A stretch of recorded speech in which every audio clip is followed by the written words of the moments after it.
Good morning. Ngasigi oinako ꯑꯩꯈꯣꯏꯒꯤ ꯔꯥꯁꯤꯒꯤ ꯃꯇꯨꯡ ꯏꯟꯅ ꯇꯦꯔꯣ ꯀꯥꯔꯗ ꯔꯤꯗꯤꯡ ꯌꯦꯡꯉꯁꯦꯀꯣ ꯔꯥꯁꯤꯒꯤ ꯃꯇꯨꯡ ꯏꯟꯅ ꯀꯥꯔꯗ ꯔꯤꯗꯤꯡꯁꯦ ꯑꯩꯈꯣꯏꯒꯤ ꯀꯥꯔꯗ ꯇꯔꯥꯒ ꯅꯤꯊꯣꯏ ꯈꯛꯇꯪ ꯂꯧꯊꯣꯛꯆꯔꯒꯦꯀꯣ ꯀꯥꯔꯗ ꯇꯔꯥꯅꯤꯊꯣꯏꯁꯤꯗꯒꯤ ꯏꯁꯥ ꯔꯥꯁꯤ ꯃꯄꯥꯗꯣ ꯈꯜꯂꯒ ꯑꯗꯨꯃꯥꯏꯅ ꯇꯧꯔꯒ ꯌꯦꯡꯉꯁꯦ ꯑꯗꯣ ꯈ꯭ꯋꯥꯏ ꯑꯍꯥꯟꯕ ꯂꯩꯔꯦꯀꯣ ꯁꯤꯗ ꯑꯍꯥꯟꯕꯁꯤꯗ ꯂꯩꯔꯦ ꯑꯅꯤꯁꯨꯕꯁꯤꯗ ꯂꯩꯔꯦ ꯑꯍꯨꯝ ꯃꯔꯤ ꯃꯉꯥ ꯇꯔꯨꯛ ꯇꯔꯦꯠ ꯅꯤꯄꯥꯜ ꯃꯥꯄꯜ ꯇꯔꯥ ꯇꯔꯥꯃꯥꯊꯣꯏ ꯇꯔꯥꯅꯤꯊꯣꯏ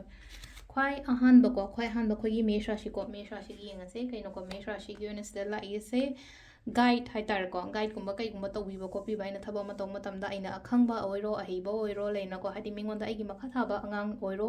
ꯑꯩꯒꯤ ꯁꯥꯇ꯭ꯔꯗ ꯑꯣꯏꯔꯣ ꯑꯃꯗ ꯑꯣꯏꯔꯣꯀꯣ ꯈꯤꯇꯪ ꯍꯥꯏꯇꯥꯔꯦꯀꯣ ꯂꯝꯖꯤꯡꯉꯒ ꯊꯕꯛꯀꯨꯝꯕ ꯇꯧꯕꯤꯌꯨꯀꯣ ꯕ꯭ꯔꯤꯁ ꯔꯥꯁꯤ ꯊꯋꯥꯏ ꯅꯨꯡꯉꯥꯏꯇꯕ ꯈꯣꯠꯇꯕ ꯈꯔ ꯂꯩꯒꯅꯤ ꯌꯥꯝ ꯀꯥ ꯍꯦꯟꯅ ꯈꯟꯖꯟꯒꯅꯨꯀꯣ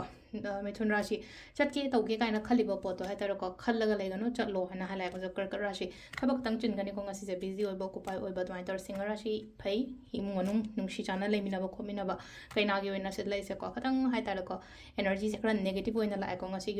नेगेटिव लाए खनब चैनब खोप यारें अवॉइड तौको तुला वखन फतब सूम खनजल खोचल लेगनो खतंग लेनको ब्रिजिक की मथा साब खोप अदुमाइन तौर लेगे हादि मसा थाब हक्चांग नुवाइतब खोतब अमाइन तौरको धनु येन से लाइसे फन लाइको यामना अदुम हाइतारेको अइना थब अम तौ मतमदा अइना कैनोम तौमदा ग्रोथ एंड सक्सेस कुंबा कैगुंबा अदुमाइन लाकपदो अदुगा सिसना कोई मकर की पॉजिटिव ओय थबक तौ मतमदा सक्सेस कुंबा कैगुंबा अदुमाइन पीरेको कुंभ राशि अपॉर्चुनिटीज कुंबा कैगुंबा खरा लाकपा अदुमाइन तौ लाइ अदुगा लास्ट की मिन्नको मिन्नगी सिन लेसे हाइदि बैलेंस खतंग थब अम तौ मतमदा खतंग बैलेंसिंग के का अदुमाइन तौरगनेको अदुसि लेरेको अखोइगी राशि की मतुंगिना tarot card reading ma'am thank you